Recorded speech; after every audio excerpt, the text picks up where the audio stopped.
Good afternoon, Mayor Woolsey. I'm asking if you got the word that Tecklenburg is not going to be with us this afternoon. Hey. Yes, I thought it was kind of hard to be chairman on the road. I'm on not quite to South Carolina yet, but I would just appreciate it if you would chair for us today. Yes, I'll be happy to. Mayor Tecklenburg gave me a heads up that that might be the case, so I'm happy to take over. And I do feel like the meeting is going to be informative, but probably not too long. So drive safe. Thanks very much. Should we get started? It looks like there's several people on my first screen. What do you think? I think so. Matt Fountain is signing in right now. Commissioner Woolsey's here with me. She's doing the driving. Right, good. You are the dynamic duo.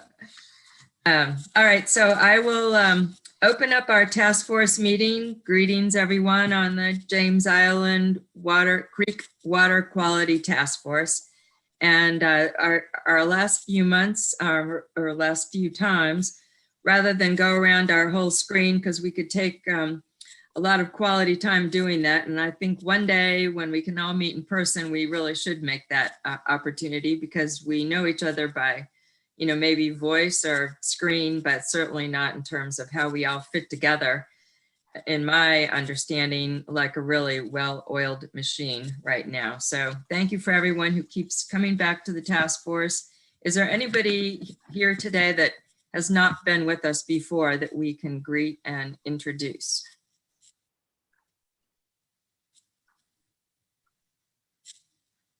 Okay, well, thank you. I appreciate that we're all a bunch of familiar cronies now. So we're going to go right into working group updates, because we appreciate that that's where the boots on the ground has been hanging out and taking care of the mission and the overall work plan that we worked out iteratively over the last year.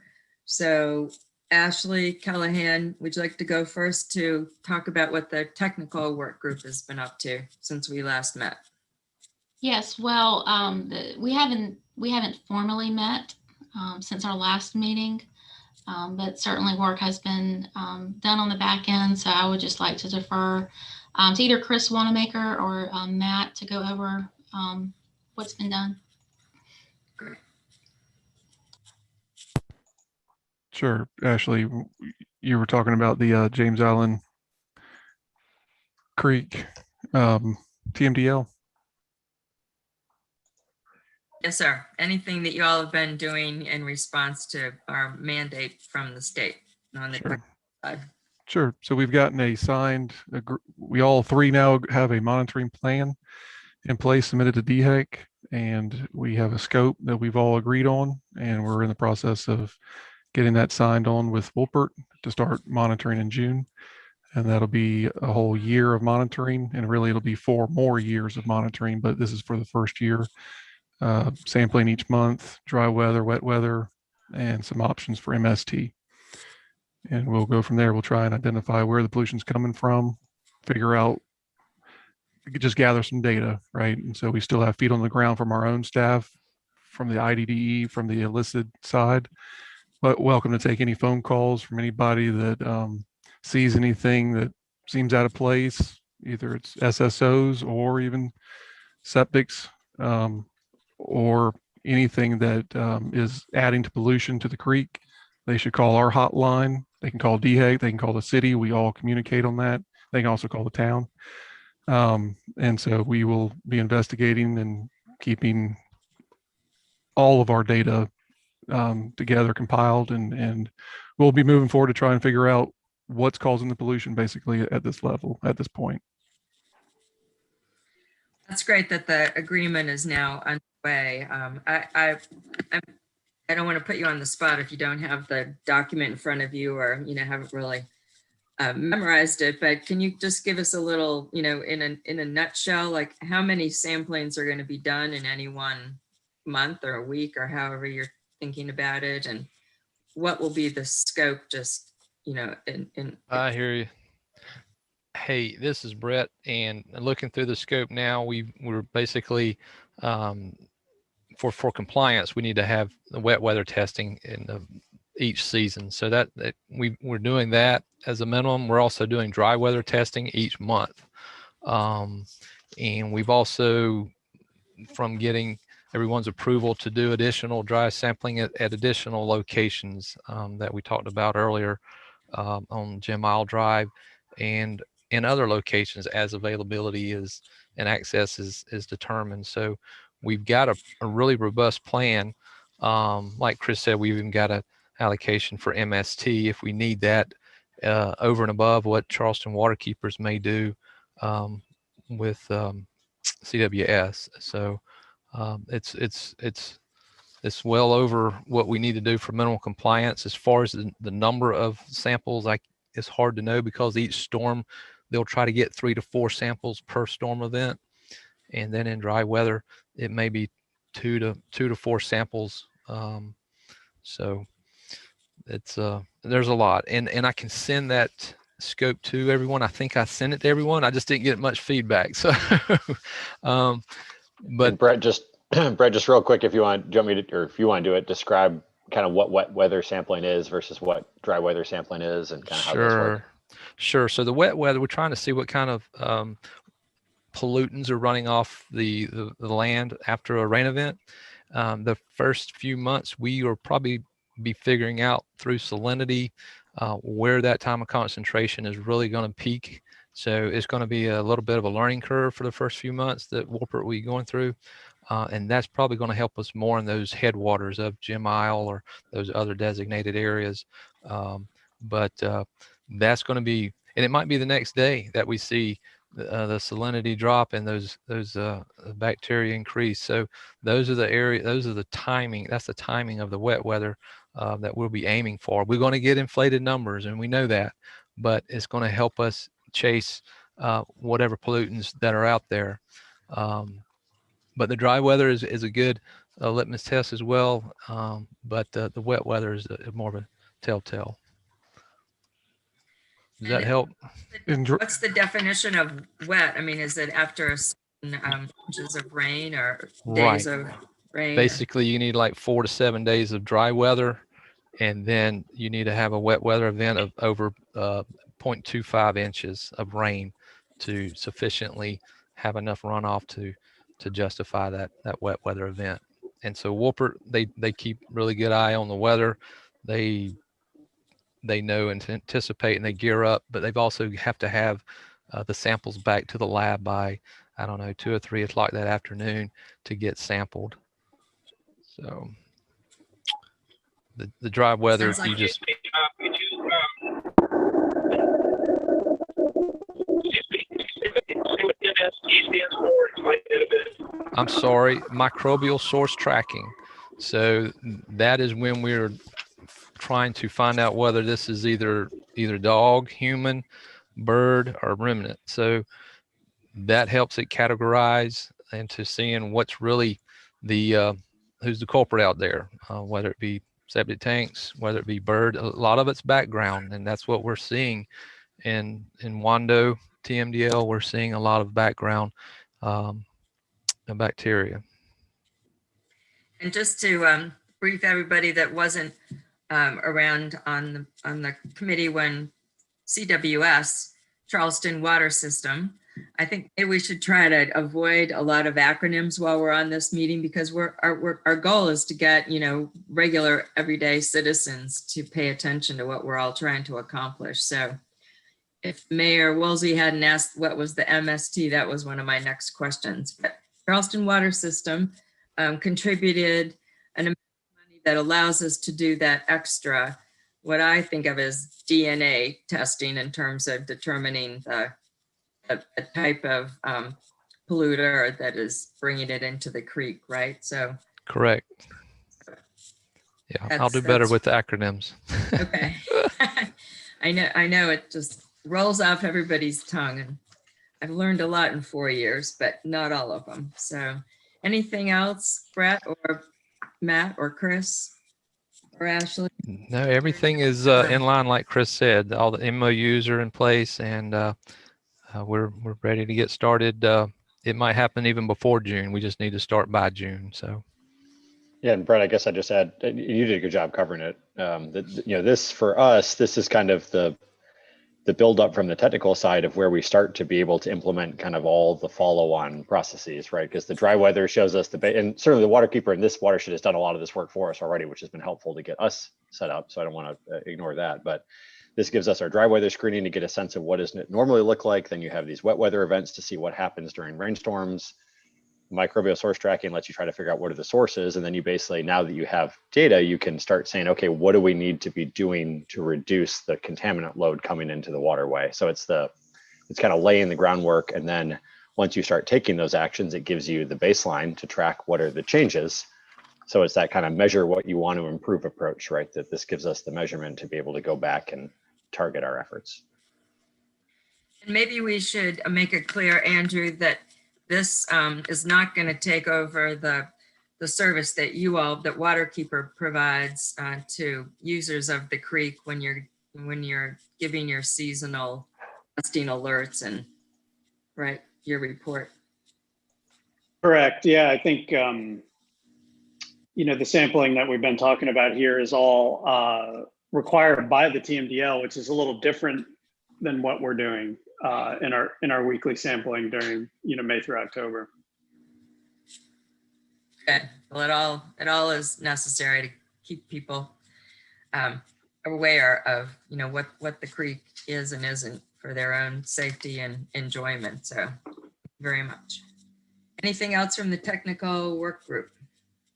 And just a very brief clarification. I mean, Andrew's right that we're doing this as part of the TMDL. Many of the samples we're taking are well above and beyond what's required by the absolute minimum of a TMDL program. But he's right that the services he provides are even another step above and beyond that in a lot of ways. So just as we are going above and beyond the absolute minimums. We're just making sure we're also hitting all those regulatory minimums as well. Yeah.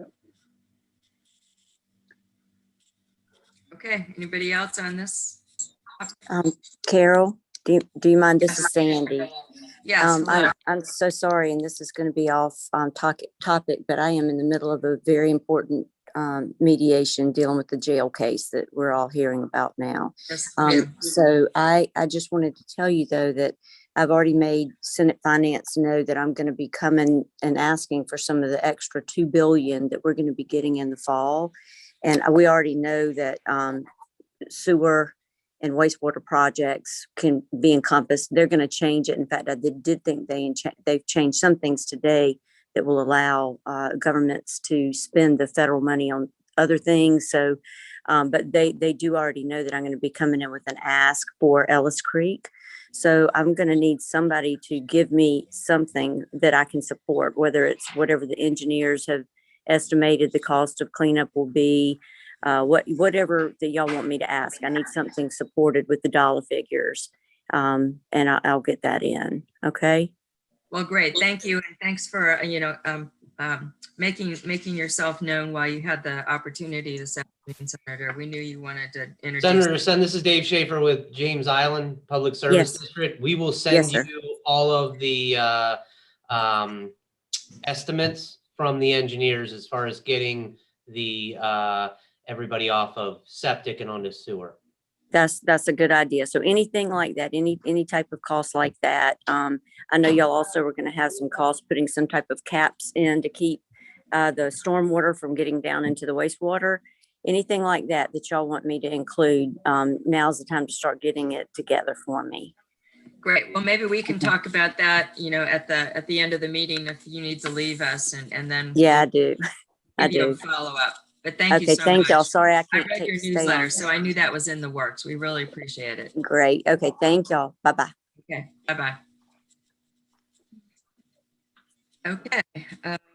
Yeah, let's table that discussion to meet the senator's new quest and go on and continue through the working group. So is there anything for us to know as a task force from the Citizen Engagement and Education team? That would be me, and I don't have an update at this time. We haven't met in several months, and so there is no update. Looks like Kim just put herself on the screen. So do you have things you'd like to tell us about how you're educating citizens? No. Hey, everybody. One thing I was just about to put into the chat. If y'all are familiar with the Lake Kiwi source water protection team is in the process of replacing septic tanks. So that might be helpful as a comp. Potentially, I know Dave was saying about pulling some information together, and I'm happy to connect the dots there if that's helpful.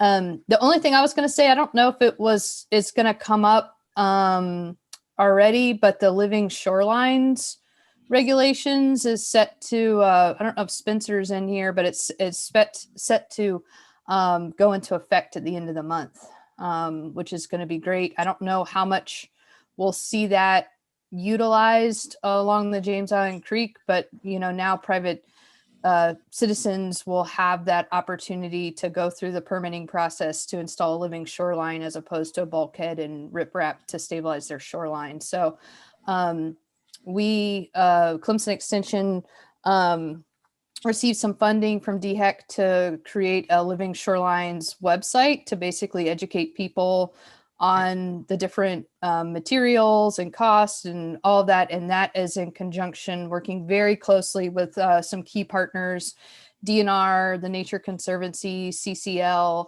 Coastal Conservation League, and some community partners, and using the research from those entities, particularly DNR and TNC, from the past 5 years that really informed that process. So kudos to everybody who was involved with that. But moving forward, the reason that Clemson's kind of getting involved on this kind of next side of it is we'll be tasked with doing creating some contractor trainings, because basically we're going to see a new niche industry come out of this. So people who will be working below the critical line to install things like oyster reefs and plant Spartina and do other things like that. So thought it would be pertinent to this group for an update on that, because it's very timely. Yeah, definitely. Thank you. Is the website then accessible right now, or will it be in a week? Or we're planning for it to launch in June. So I'll make sure to share that when we have it. That's great. That's very exciting. Anybody else have any questions about that topic that I think we can certainly promote through our engagement committee? Okay. So let's move on to policy. Ross? All right. Thank you, Chairman, Woman Jackson. Our policy subcommittee hasn't met since February, but we've had some informal conversations with some of the partners and stakeholders here. And I guess that we ought to talk about the 319 grant. This is probably a good opportunity for that. Andrew did an awesome job kind of teeing that up for us. But unfortunately, given the details of how this grant process works, we would have had to pull together an enormous amount of information and get approvals from all the various governmental entities by the end of this month. And Carol and I had a meeting with the mayor and Matt Fountain, and the goal of that meeting was to figure out, is this something we can do and pull together in time? And the bottom line is that, we didn't feel that it was possible under the circumstances, and we didn't want to rush this. We didn't want to make it, we want to give it our best shot. We know DHEC, has an interest in doing a project for us down here, but we got to get our act together. We want to do it the right way. And so the city of Charleston's committed to it. We're committed to, chipping in resources, but like a lot of things on James Island, we all got to get together and figure out how we're going to coordinate all this with all the various cooks in the kitchen here. So that's where the 319 matter stands. If I've missed anything, Andrew, Carol, please jump in. Is that about sum that up? I'm going to call on Councilmember Honeycutt if you have an update for us on we call it sort of the last hope of being able to apply for. And maybe we should back up a little bit. I don't know if I'm the one. Andrew, could you give a thumbnail summary of what the DHEC opportunity is and what we can be proposing if we could get things organized?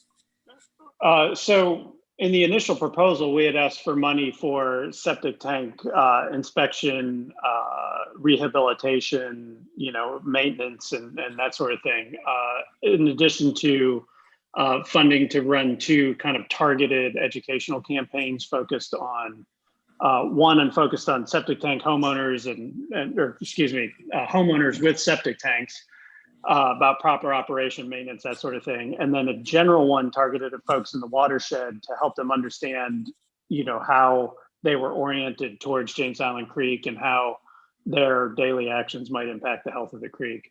And so those were the 3 things in there. There was, a total amount of 200, 120 of that had to come from match and 80 of it would be new money through DHEC. The issue there is that DHEC requires a 40-60 ratio for matching funds. And so those matching funds can come from a lot of different sources. There's some nuance to that I don't fully understand, but I think can be pretty easily untangled. So that was in a nutshell, I think the ask around the ask in the pre-proposal. That could be updated or that could be kind of changed or refined in the final proposal. So I want to call on Councilmember Honeycutt just to set that stage. After we determined that we really didn't have the bandwidth to turn around a more fully orbed, full proposal to meet the DHEC guidelines, and also we'd have to have a comprehensive set of memos of agreement that would agree to pool our match resources, whether they be staffing or any other in-kind and or cash. So that's when we heard, and the county has the opportunity to maybe take this on as a singular program. So do you have an update about that, Councilmember? I put Andrew in touch with Christine Durant, who runs our community programs, and she is already operating. There's already a program for septic improvements. Unfortunately, the type of improvement that was paid for by the 319 is not the one we do currently. And then there was the question of can we rush the match situation with federal dollars? And the answer was no, you cannot match with federal dollars. It has to be local dollars. So that sort of created a wall for us because, again, we couldn't get all those MOUs in place. And so at this point, Christine is looking into how our current or existing program that upgrades and obviously doesn't take the septic over to sewer, which we really want to see, but making it healthier, people that aren't getting their septic checked in for years and years. So that program exists. We feel like, at least preliminarily, that she can run that program in our existing operation of what we have, if we can get the resources pooled. But if Andrew doesn't have anything to elaborate on getting all that stuff together by the end of the month, my guess is it'll be next year. I think that's accurate. So Christine and I have been playing email tag, trying to nail down a time to get together. We haven't successfully done it. It looks like it's going to be, first thing, early next week. So we'll have a little bit more clarity about that. But and hopeful, if not, if there is an opportunity to pull it together this time, great. If not, it sounds like she'll be and the county be a good partner for next time around. And I have to say, I thought this was more of a public works thing. So initially I had gone the public works route and then realized, oh, we have someone under a completely separate directorate that has nothing to do with public works that actually handles our septic program. Oh, okay. And I think, one of the encouraging elements about potentially the county being able to do this, or at least take a significant lead whenever, if it can be this year, great. But next year, is that the county's program works with income eligible residents, citizens. So we would really be serving the people that when and if we decide that we're going to, you know, start to have some sort of regulations that are going to convert over to sewer in the future, we'll be priming the right people that really need the help, you know, from all of us to the best extent that we can provide it. So I really love that part.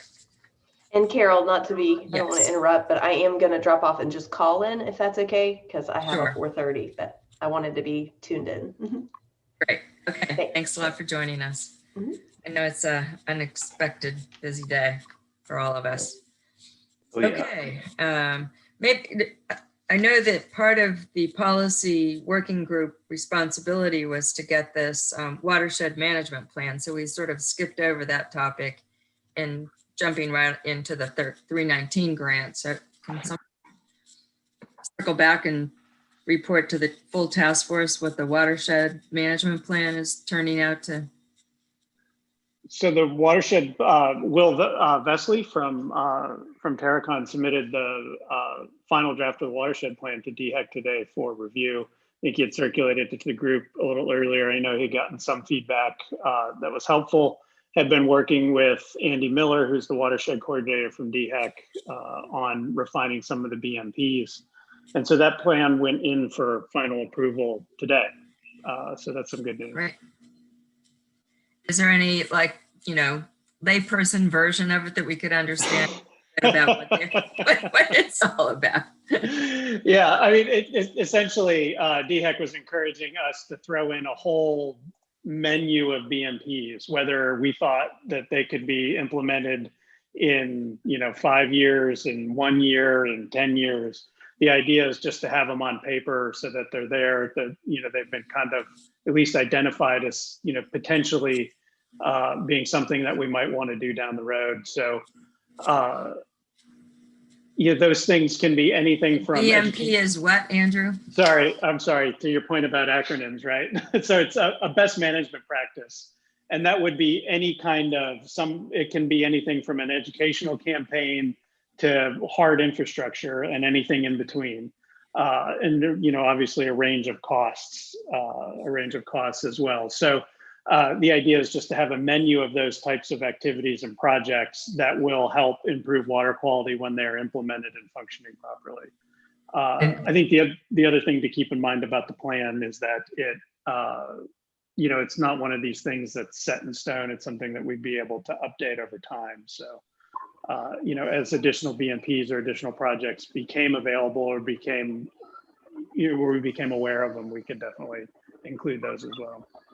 And Carol, if we wanted Will Beasley Will Beasley from Terracon, they donated that plan to the task force's efforts, and he would be more than happy to briefly present its contents if that was of interest or useful, just so folks know. I think it's going to be, the best watershed plan in the state for James Island Creek. So. Yeah, I think all of that, is very encouraging to people who only see one little piece of what can be possible. So the fact that now we have, the catalog options, and we will be able to pick and choose. And I do think that, it's already happening right now, but there's a lot more resources for funding, things like this that involve the variety of environmental impact improvements that every community wants to make. So if we've got the baseline of what our ideas would be with this menu, I think that would be really fun for just the whole, citizenry in general. So start with us.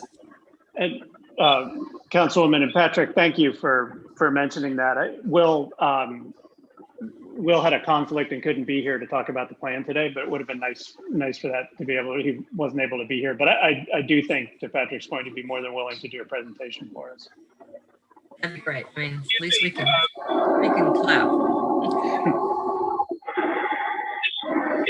I think that it would be very desirable to have the plan, public and so fast. And in fact, as we have more material related to this task force and this project, we should have a sort of an online presence for the task force meeting, and that things like this plan that we developed and actually the original TFDL study, we can put that up there. And perhaps a committee on public outreach can work on. I agree. I mean, that is what our citizen engagement is supposed to be. And but beyond that, if we're, down the road, if we're going to create some ongoing effort to find resources, then that could be another group that we put together once we know what the full sort of progression of options can possibly be. So it sounds very encouraging. Thank you very much to Terracon. Okay, well, we've sort of moved on. We've been skipping around with our working groups into the old business items that we had listed here. So is there anything else about the watershed or the work that was done for the 319 that you want us to know of, Andrew or Patrick? If not, we can go on to the Charleston Water System Source Tracking Study Update. That does it for me. Thank you. I don't have anything additional. Thanks. Okay, well, thanks, Carol. This is Ken Hill. I've got Mark Klein with me here. We're actually in his office. And I think Mike Say is on the call as well from Charleston Water. Good afternoon, everyone. We appreciate having this call again today. Basically, what we wanted to do is share with the larger group the data that we have received from the initial source tracking, microbial source tracking mini study, if you will, that Charleston Water had agreed to fund. And we appreciate Andrew Wonderly working with us. He was the transportation for us to get out there. And this was done back, I believe, in March 5th, following the rainfall. And in a second here, I'm going to turn it over to Mark, who's got just a couple of slides. If he could share his screen with everyone, please let us know if you can't see it. And following today's meeting, if you're interested, we can certainly send this to everyone via email. So you'll have this data as well. It's pretty interesting. I think we are hoping to do another sampling, right, Andrew? Sometime in the next few weeks. Typically, yeah, we're hoping. Excuse me. No, go ahead. I was going to say we're hoping to get that scheduled for early next week or early the following week.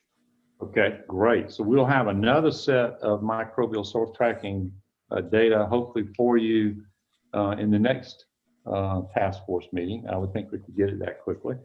But we found some interesting information. I don't want to steal any of Mark's thunder, but I would just caution everyone to be careful not to draw too many definitive conclusions on one data set. Obviously, it's some interesting information.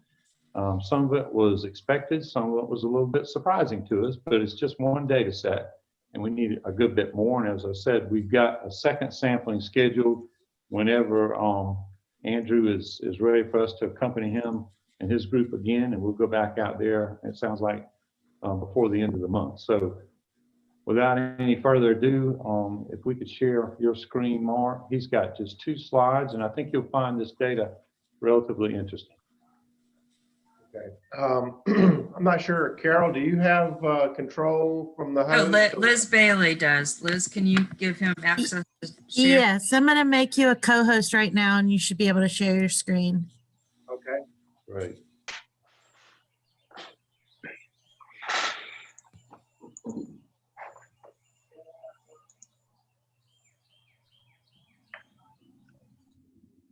Here we go. Let's see. Where to go? There it is.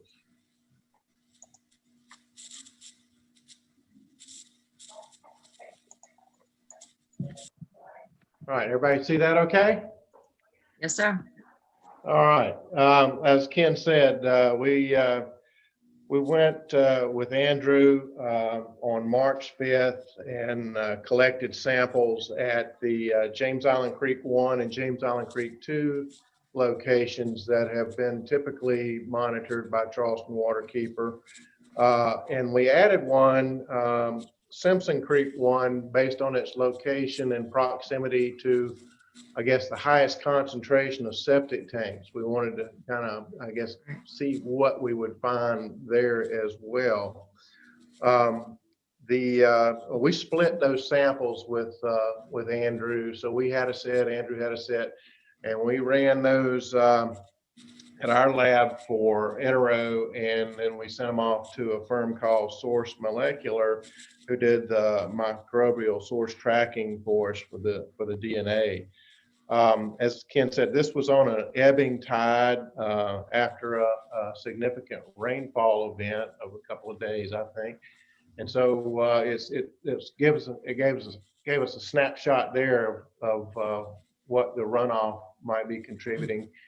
And just to note that all three of the Intero samples in this particular event were below the South Carolina water quality standard for water-based recreational activity. That's 104 most probable number per 100 milliliters. The DNA markers that we used for this sampling event were human, bird, and dog. And I will note that if just as I guess, a reference point for everyone, raw sewage is typically between 1 million and 100 million copies per 100 milliliter. Okay. Let's see here if I can. Could you take a minute, Mark, and say where the location? Oh, good. Okay. Yeah, that good segue, Carol. Here we go.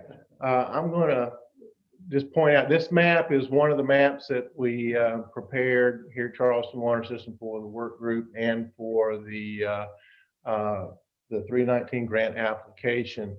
You see here James Island Creek 1 and 2 on the main body of the creek and on Ellis Creek. These are the sampling points that are typically sampled by Charleston Waterkeeper. And here's Simpson Creek 1 or SC1 that we added to the battery, to the battery of tests and sample locations. Those collection septic tanks are in this area back here. So what we found there, as I said, we'll just run down the list. At James Island Creek 1, the Intero concentration was at 43.2 most probable number per 100. And of that, the DNA for human, dog, and bird, you see there, the human was the highest of the collection there, and the highest of all the samples that were collected that day for human. Bird was at 630, and then dog, the DNQ was did not quantify because it was so low in the sample. Wow. So, and then at James Island Creek 2, you see we were at almost 91 most probable number per 100, and then the DNA samples for human, bird, and dog were 982 and 605, and then did not quantify.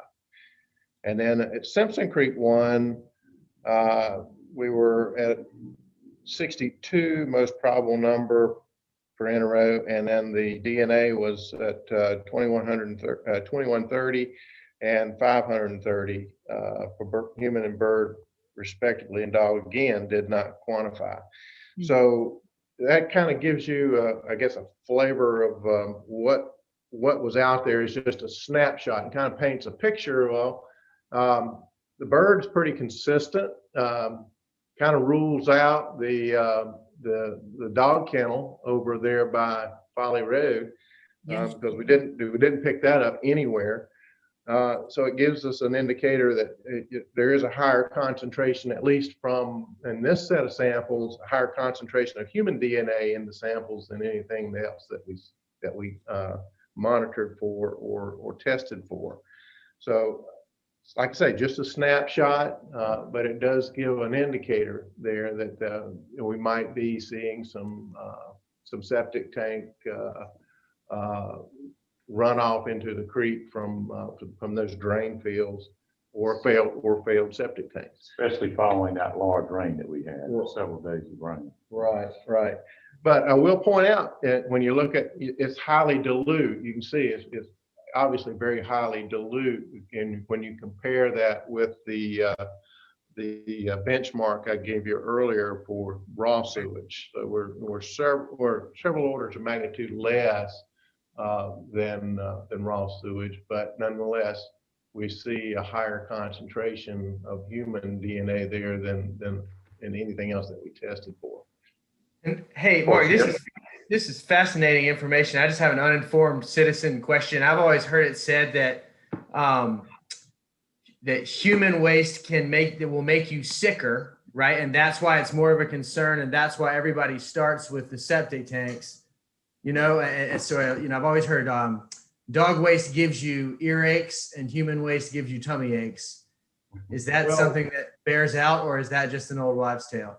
I think waste is waste when you're talking about anaerobe, and it's just like if you were to go to a stream that was contaminated with animal feces or anaerobe that was their source, and drank that water, you would be just as sick. Well,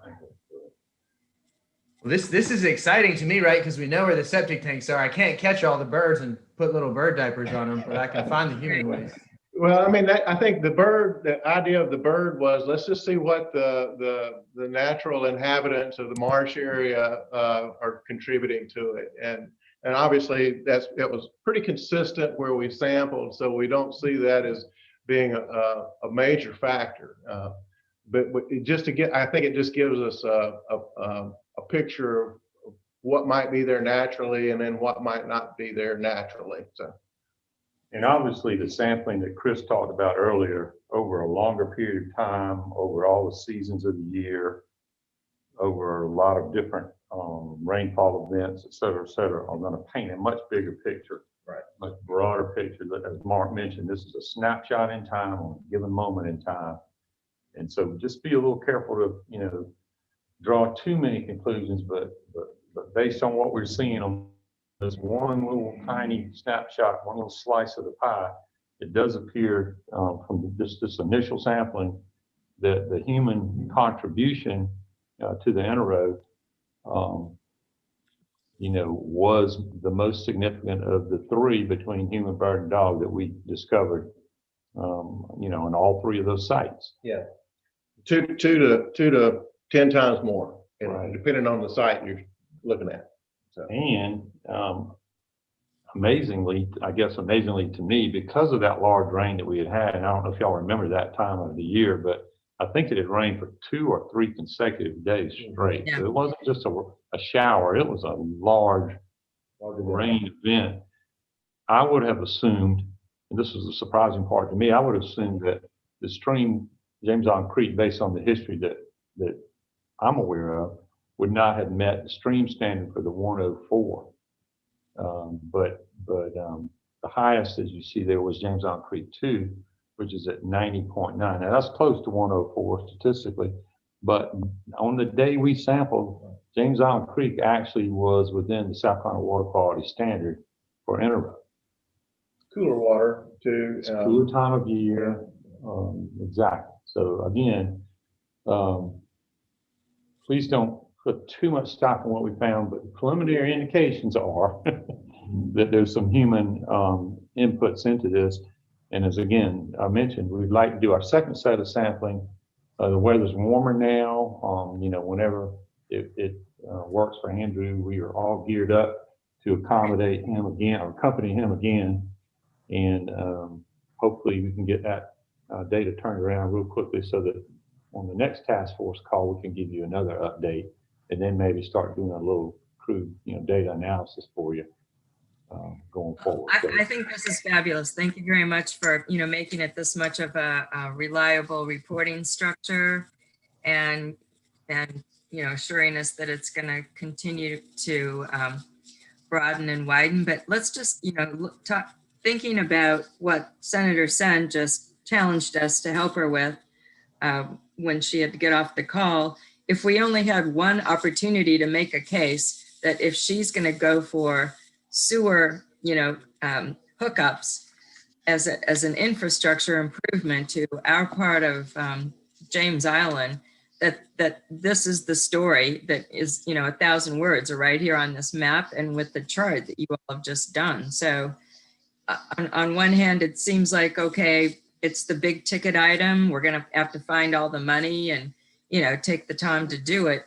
But on the other hand, as somebody said about the birds, we can't control them, and we can control what we do with our sewer service. So I'm very encouraged. I think it could really be and this could be the kind of thing that she could take right now and put in front of her colleagues, no matter whenever it is she's got to make her case for getting a big part of that money. So is there anything more that we need to talk about in terms of who's going to take the lead on getting the senator what she can best use to make the case?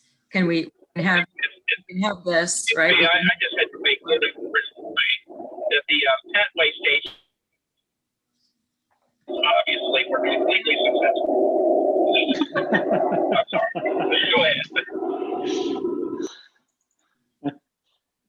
I'm really sorry. We have a really hard time hearing you. Go ahead and try again. Mayor Woolsey. Well, it ruins a joke. Maybe it's not a joke. It's completely serious. The Midwest Waste Station program that the PSD at the town of James Island had worked on was 100% effective and successful. That's a good way of looking at it too. That waste stations. No question. Way to go, Mark. Yeah. Yeah. You all know how much we took out just in the first year. Yeah. 8.5 tons did not go into the water. Yeah, that is really fabulous, honestly. And we need to, that should be part of the background that we can put in front of the senator so that she isn't being challenged that, well, how do you even know, that it is septics that we're getting rid of septics would make the most radical improvement to the state required TMDL, right? I mean, we're at the mercy of what the state is requiring us, and not that we don't want to improve things for ourselves, but this is a mandate, literally. So who I've forgotten who volunteered. I know Kim said this is Dave Schaefer, and I can send that to the senator this afternoon. Great. Okay, and that will be the evaluation and the cost, right? You had Yeah, I have preliminary estimates from the engineer. Obviously, this is not, designed and engineered, but a rough basis on a, cost per foot as far as the infrastructure and the hookups and everything like that. Right. Sounds shovel ready to me. Anybody else want to jump in on that topic or have any other ideas that we should be helping the senator with her case?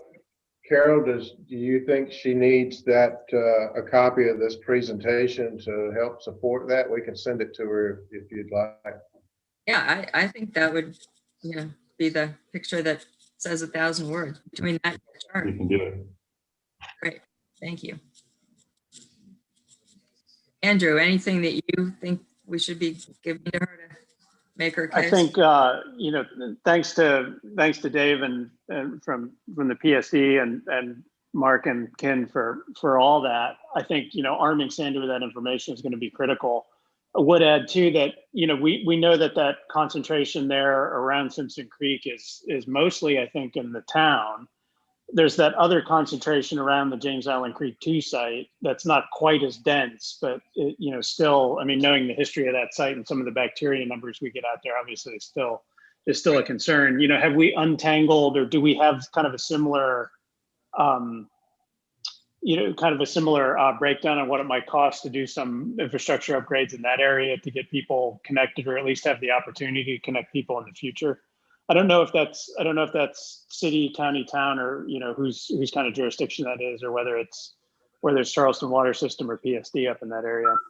It's all, that's part of it. There's part of it down in where that SW1 was, but then up near the Ellis Creek Bridge, right? There's estimates for Okay. as well. And Okay. Some city is substantially unincorporated, but unincorporated to the county is in the PSD. All parts of James Island Okay. that aren't in the city of Charleston are in the PSD. Great. Did you all count the septics up there for your cost estimate around Central Park? So I think we all, a bunch of us anyway, received estimates. It's been a while, maybe a year ago, and there were two sections. One was the Clarks Point area, and the other was near Central Park. Well, it's up the creek from from the Ellis Creek Bridge. It's going towards Harris Teeter, but it's off of Central Park, near Harris Teeter, right? Yeah. Up the Hill Road, and Right. And Oak Point Drive are the two areas they mentioned. I don't know. Maybe there's other parts that haven't been sewered in the EMDL, but I guess Dave and would have to explain that. All right, well, let's maybe Dave, when you send stuff to the senator, you can send it around to the whole task force again. We've been a evolving group, so I don't want to leave anybody out that, needs to have information that we created a while back, but that's still very pertinent and hopefully now sellable through the senator's persuasive. If anyone did not read her newsletter, I think it was the May 3rd, because that was the first time that a lot of the budgeting line items were being brought forward on the Senate floor, essentially. And I think that's what opened her eyes, that she was being way too conservative in what she was asking for on behalf of her, her territory. And then that combined with the infrastructure award that is coming down through the federal government in two chunks, that's where she's going to use her persuasive attributes by saying, I haven't gotten enough in the past and I need to get my share now. And this is the best reason we could all think of.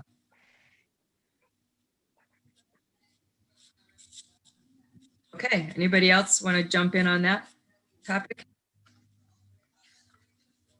We should like make some little banners that we can flit around the State House while she's going for it. I don't know what the process is for the infrastructure discussion, but we can ask her and to send us, who is going to have to bless and put forward the different budgets that all the senators are going to be asked to weigh in on.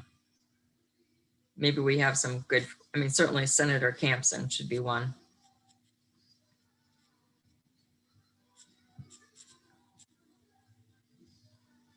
Okay, I'm talking to myself. Anybody else have anything else we need to be getting out on the screen and the table today?